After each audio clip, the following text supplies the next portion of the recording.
मलेशियात पाठवण्यासाठी दिलेल्या पार्सलमध्ये अंमली पदार्थ आणि बनावट पासपोर्ट असल्याचे सांगत बोगस कस्टम अधिकारी आणि सीबीआय अधिकाऱ्यांनी निवेदिता समरजित सिंह घाटगे वय वर्ष 37 राहणार नागाळा पार्क कोल्हापूर यांना 20 लाखांचा गंडा घातला आहे।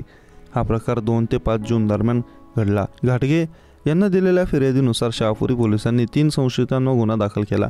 याबाबत अधिक माहिती अशी की फिर्यादी निवेदिता घाटगे यांच्या मोबाईलवर रविवारी दिनांक 2 रोजी फोन आला।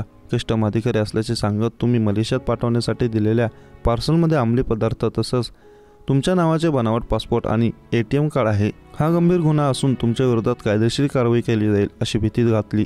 त्यानंतर दुसऱ्या 2 नंबरवरून फोन आले। त्यांनी आपण सीबीआयमधील गुन्हे अन्वेषण शाखेचे अधिकारी असल्याचं सांगितलं।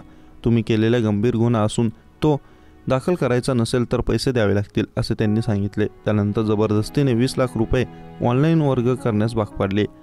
फसवणूक झाल्याचे लक्षात येताच घाटगे यांनी शहापुरी पोलीस ठाण्यात फिर्याद दिली। त्यानुसार पोलिसांनी अनिल यादव अजित पूर्ण नाव पत्ता उपलब्ध नाही यांच्यासह कस्टम अधिकाऱ्यावर गुन्हा दाखल केला। सायबर क्राईमपासून कसं सुरक्षित राहावं। 1. अनोळखी नंबरवरून येणारे बक्षीस विजेता संदेश आणि ईमेलवरून चुकूनही क्लिक करू नका।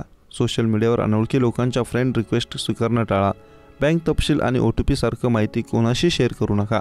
ई-कॉमर्स साईट वापरत असताना शक्यतो कॅश आणि डिलिव्हरी पर्याय निवडा। व्हिडिओ कॉलवर बोलताना अधिक काळजी घ्या।